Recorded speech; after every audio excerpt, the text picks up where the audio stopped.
Bonjour à tous, aujourd'hui je vais vous lire un résumé chapitre par chapitre de Au bonheur des dames d'Émile Zola.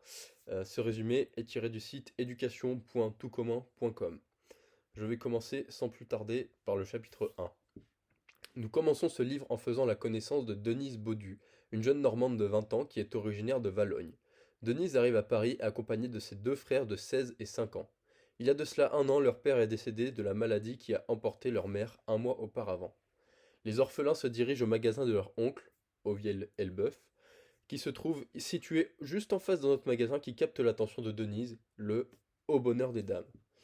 Son oncle avait assuré à Denise qu'il pourrait toujours l'embaucher, cependant les affaires vont mal et il ne peut tenir sa promesse. Il essaye tant bien que mal de la faire embaucher dans le magasin d'un ami, mais cette tentative reste sans succès. On lui conseille de postuler au magasin Au bonheur des dames. Son oncle commence alors à lui raconter l'histoire de ce magasin. Il est tenu par Octave Mouret, qui en est devenu le propriétaire en épousant Madame Caroline Deleuze, morte peu après une chute sur le chantier du magasin.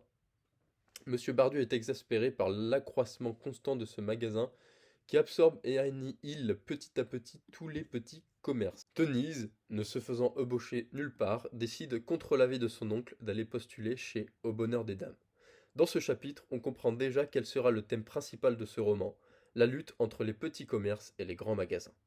Chapitre 2. Denise se présente au bonheur des dames bien trop tôt. Elle est obligée de patienter à l'entrée, alors que l'intérieur ressemble à une véritable petite fourmilière dans laquelle toutes les personnes s'activent sous l'œil expert du patron, Mouret, et de l'adjoint du patron, Bourdoncle. Denise se présente à l'embauche, mais malheureusement, elle n'est pas aidée par sa mine pauvre et son apparence provinciale. Cependant, Mouret lui trouve un certain je ne sais quoi, un charme caché, et elle finit par être engagée. Grâce à ce chapitre, Zola nous dresse un portrait de Mouret et de sa manière de fonctionner. Chapitre 3. Mouret arrive chez sa maîtresse, Henriette Desforges, dans le but d'y rencontrer un investisseur qui n'est rien d'autre que le baron Hartmann. L'endroit dans lequel ils sont réunis est fréquenté par beaucoup de clientes du Haut Bonheur des Dames. Mouret y rencontre aussi un ancien compagnon d'études nommé Paul Valascogne. Au début, hésitant, le baron Hartmann finit par accepter d'investir de l'argent en voyant la fièvre acheteuse de laquelle sont atteintes les dames à la vue de quelques pièces en dentelle. Chapitre 4. Dans ce chapitre, on retrouve Denise pour son premier jour de travail. Elle est engagée au rayon des confections. Les autres vendeuses n'arrêtent pas de se moquer d'elle à cause de sa robe trop large et de sa chevelure impossible à dompter. Les autres vendeuses ne lui laissent pas de vente importante. Denise se retrouve à plier les vêtements et ranger. Elle devient la risée du magasin lorsqu'elle manque une vente d'un manteau. Mouret, de son côté, était inquiet en début de journée par le manque d'affluence, mais se frotte les mains face aux chiffres réalisés l'après-midi. Chapitre 5. Dans le chapitre 5, Mouret convoque Denise afin de le conseiller sur sa tenue. Elle travaille d'arrache-pied et supporte les persécutions des vendeuses qui empirent si elle réussit une vente. Elle gagne peu, mange de la même manière, elle utilise son salaire pour payer les dettes de son frère et la pension de Pépé, son plus jeune frère. Sa seule amie au bonheur des dames est Pauline, cette dernière lui conseille de prendre un amant, elle s'y refuse. En creusant un peu la question, elle se rend compte qu'il s'agit là d'une pratique courante. Hutin, qui est le premier vendeur au magasin, la touche par sa galanterie. Elle s'en croit amoureuse jusqu'à ce qu'elle découvre qu'en réalité, il se moque d'elle dans son dos. Lors d'une sortie à Joinville, Deloche, un commis du bonheur des dames, lui déclare son amour qui n'est malheureusement pas réciproque. Elle le repousse. En rentrant de cette sortie, elle croise le patron avec qui elle discute et apprend ainsi que Mouret serait jaloux à l'idée qu'elle puisse prendre un amant. Chapitre 6. C'est l'été, la saison morte, et le personnel a peur des licenciements. Car chaque année, à cette époque, le bonheur des dames vire un tiers de son personnel. Il y a des rumeurs qui courent sur Denise, elle aurait un enfant, Pépé, ainsi qu'un amant, Jean.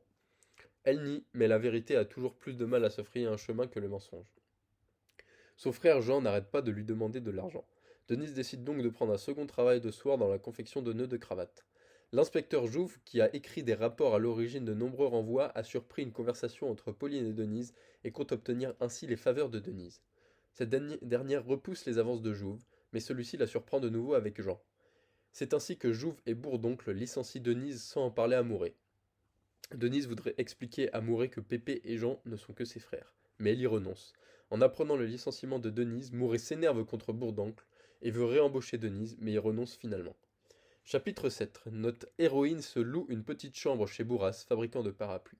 Elle croise des anciennes connaissances du Au bonheur des dames, Colomban, l'entretien à propos de Clara, mais Denise est dans une misère noire et n'est pas loin de se prostituer.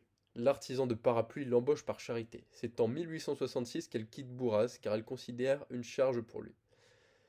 Elle commence à travailler chez Robineau, ancien second à la soie du Haut Bonheur des Dames qui a été renvoyé, qui a repris une boutique. Robineau, aidé par Gaujean, tisserand lyonnais, décide d'entrer en compétition avec Au Bonheur des Dames. Cependant, Mouret baisse les prix de sa soie et la vend à perte. Robineau suit la baisse des prix, c'est finalement Mouret qui gagne la partie. Robineau est ruiné et Denise défend les grands magasins qui, selon elle, sont le futur.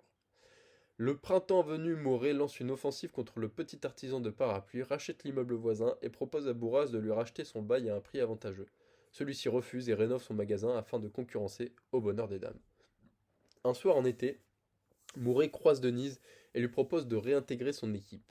Cette dernière refuse. Mouret est troublé par la femme qui est devenue Denise de sa connaissance du problème des grands magasins contre le petit commerce. Il la charge d'apporter à Bourras une dernière offre de rachat qu'il refusera. Denise se réconcilie finalement avec son oncle. Chapitre 8. Le bonheur des dames n'arrête pas de s'agrandir. Lors d'un repas de famille, Denise défend les grands magasins. Geneviève, sa cousine, lui explique qu'elle est triste de voir Colomban s'éloigner d'elle. Plus les travaux du haut bonheur des dames avancent, plus les petits commerces se ferment et son oncle est obligé de vendre sa maison de Rambouillet.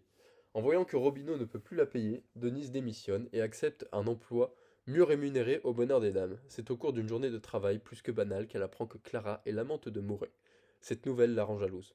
Elle essaye de faire le jeu de sa cousine en allant voir Colomban afin de l'inciter à tourner son affection vers Geneviève. Les Baudus sont tristes car ils ont l'impression que Au Bonheur des Dames leur a absolument tout volé, clientèle, fiancée de leur fille, Colomban, ainsi que leur nièce. Chapitre 9. En mars 1867, la croissance du Haut Bonheur des Dames est spectaculaire. Mouret inaugure un nouveau magasin, il innove en mélangeant les rayons. Cette ouverture a un accès phénoménal. Denise a retrouvé au travail un personnel très respectueux. Madame Desforges vient au magasin afin de voir le caprice de Mouret. Madame Marty l'informe que Clara est l'amante de Mouret. Mais Madame Desforges comprend très vite que le vrai danger vient de Denise. Elle se venge d'elle en la faisant tourner en rond dans le magasin. Après cette journée d'ouverture qui est un véritable succès, Mouret promeut Denise au poste de seconde vendeuse du rayon confection. Quand on lui amène la recette, Mouret tente de séduire Denise en lui proposant une part.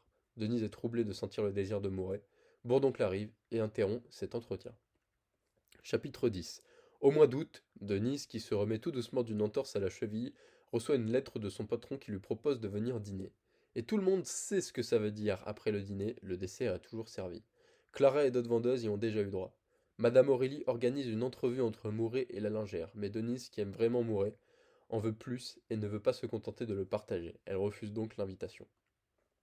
Madame Desforges, chapitre 11, se confie à Boutemont, chef du rayon de soie, de sa frustration de ne pas arriver à avoir Mouret. Madame Desforges a organisé une rencontre entre Denise, qui est venue chez elle afin de retoucher un manteau, et Mouret, à qui elle a dit que le baron Hartmann serait là. Madame Desforges a pour idée d'humilier Denise, mais malheureusement son plan se retourne contre elle, quand Mouret prend la défense de Denise, renvoie Boutemont et quitte Madame Desforges. Chapitre 12. C'est en septembre 1868 que démarrent les nouveaux travaux d'agrandissement du magasin. Clara a comme idée de séduire Colomban afin de faire du mal à Denise. L'adjoint du patron est inquiet de l'emprise qu'a Denise sur son patron et fait tout ce qui est en son pouvoir pour essayer de la discréditer. Mouret ne pense plus qu'à Denise et même son succès commercial ne parvint pas à lui enlever de la tête. Il la surprend en conversation avec Deloche et menace de renvoyer le commis. Denise annonce son désir de quitter l'entreprise, il la nomme première vendeuse de costumes pour enfants. Mouret et Denise conversent amicalement durant de longs moments pendant lesquels Denise propose des améliorations des conditions de travail. Pauline, sa première amie, interroge Denise pour savoir quel est son but avec le patron. C'est ainsi que naît l'idée d'un mariage. Chapitre 13. Quand se pointe l'hiver, Geneviève, inconsolable par Colomban, l'a abandonnée, finit par mourir de chagrin. Les funérailles de la cousine de Denise servent de prétexte pour une manifestation des petits commerces contre le géant, au bonheur des dames. Denise, qui se sent plus que coupable, arrive à obtenir des compensations financières pour les faillites de Bourras et Baudu. Robineau, détruit par la faillite de son commerce, essaye de se suicider en se jetant sous un bus. Bourras se trouve chassé de chez lui, mais fier comme il est, refuse les compensations financières de Mouret. Par sa situation inconcevable, perte de sa fille et de son commerce, Madame Bardu se laisse mourir. Son mari finit par abandonner la boutique et s'exile dans une maison de retraite. Chapitre 14. Tel le capitalisme naissant qui n'arrête pas de grossir, de se transformer et d'annihiler les petits commerçants, le bonheur des dames connaît un succès démesuré. En février, un nouveau magasin est inauguré. Toutes les femmes sont au rendez-vous afin de mettre fin aux rumeurs qui courent sur un mariage entre elles et Mouret. Denise décide de partir. Une fidèle cliente, Madame de Bove, a été attrapée en plein vol. Mouret a la sensation d'être le maître de ses clientes quand la recette arrive, sonnant son triomphe absolu. Il convoque Denise et lui demande sa main. Après quelques réticences, sa dernière accepte. Voilà, je vous remercie pour votre écoute et vous souhaite une très bonne journée. À bientôt.